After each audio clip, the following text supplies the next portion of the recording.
Alright, this video is about, excuse me, don't drink while you paint, limco. This is my take on limco. It's a division of BASF paints.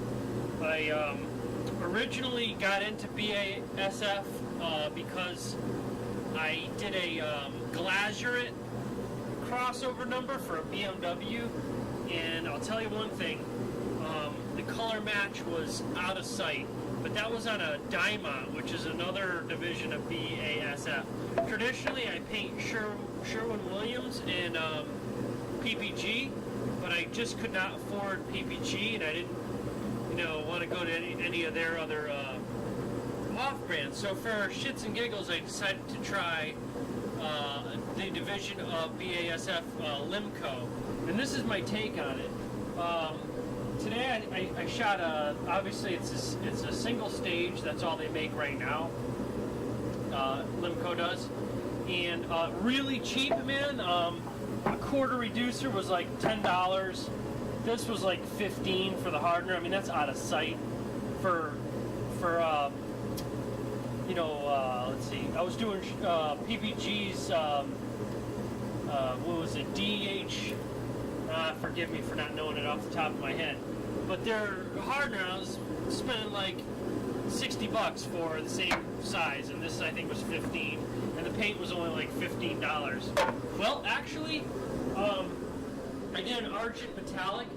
I did these propane tanks because they go on a toy hauler camper, and I want them to look spiffy.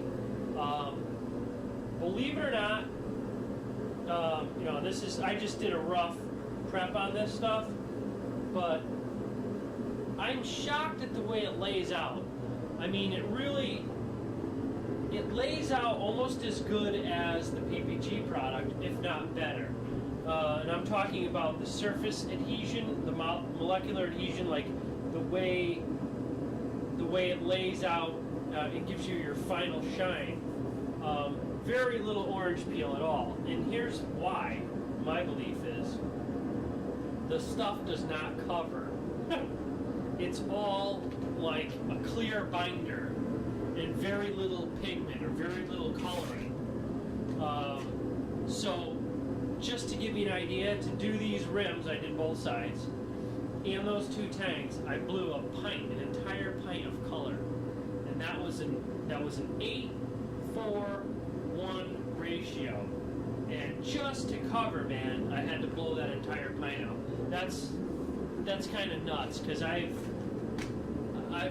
taken, Sherwin-Williams stuff a lot further, and also the PPG like concept. I know it's ridiculously pricey, but all in all, I'll have to say that, I mean, some of these lines here are just freaking gorgeous. If that was on a panel, I mean, I can't complain. That stuff lays out awesome.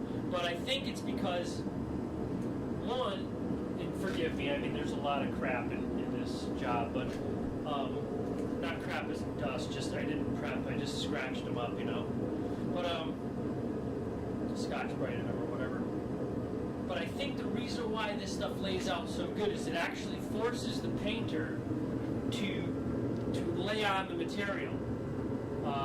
Because you don't think it's covering, so you're sitting there with the gun a little bit longer, and it lays it on heavier. However, there's very few runs here, and I think that was my caution by holding back what I really wanted to dump on. So, you know what? For the price and for what I got done today, I can't complain. Just beware, if you're doing a little project, buy the damn color. I mean, I should have honestly went with a quart, because I got other stuff to do, but I could have easily, and this is I'm telling you right now, this is bare minimum. Like, I actually went in after, in a couple of places I burned through sanding, I actually dusted again, knowing that I didn't have enough material. I had to dust those little spots here and there just to cover them, and then go back over and glaze. And then actually the last coat I did, because I was so impressed at how this stuff lays out, you're not going to believe this, I let it flash for about 5 minutes, my last coat. No, it was my last coat, second to last. It was like, I got everything done. But just to get rid of any modeling, because I'm telling you, you're laying on this stuff so heavy to get it to cover that if you get any little bit of sag, your metal flake tends to move a little bit. So I went afterwards and I turned down my volume, I turned up my pressure, and I opened my fan wide open, and I just kind of misted all around just to get the metal flake from settling, just to blast on the metal flake. I did that on all these just to give it total evenness in metal flake, because I really wanted the aluminum appearance.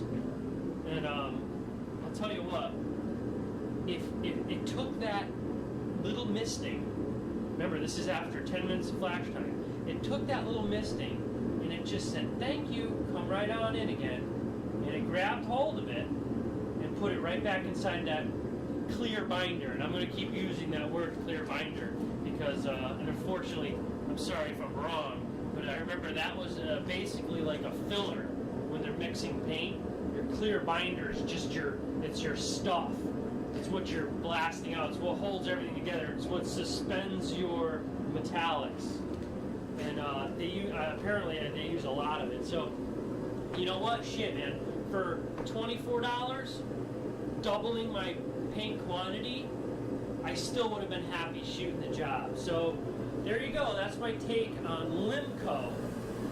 And I use I'm using a positive pressure garage right now. Just to give you an idea, my temperatures were using this kerosene furnace here, and of course I'm venting now, but I had a good solid, there's my thermometer here. It hangs roughly about level with my project, and I was running at a good 70. I was actually like 75 degrees during paint, and then well, what I do is I close all the windows, and I get it up to like 80. I come in here, I open the windows, turn on the positive pressure fan, and then I start painting. I let all my vapors go out. So right now we've been venting for 15 minutes. I'm at 68, almost 70 degrees. And they've got a wide number of reducers here. This happens to be a fast reducer, and I did that because what's coming in that window right now is about probably 60 degrees. So I wasn't sure what I was going to be up against. But see, like right now, I'm going to stop my fan because I don't need to vent anymore, really. But they make a whole bunch of different reducers. Pardon me for a second here. Let's see what we got. Yeah, LR 10, 11, 12, 13, and 15. So there's quite a bit of reducers there, and I happen to be at the LR 11, and there's an LR 10 which is even faster than fast. And also they use a couple different grades of harder. This is the LM medium, M for medium. So there you have it. If you're going to shoot anything with it, go ahead. It looks really great. I don't know, how long it's going to last and whatever and hold up. But all in all, I'm pleased with it. Just make sure you buy enough color.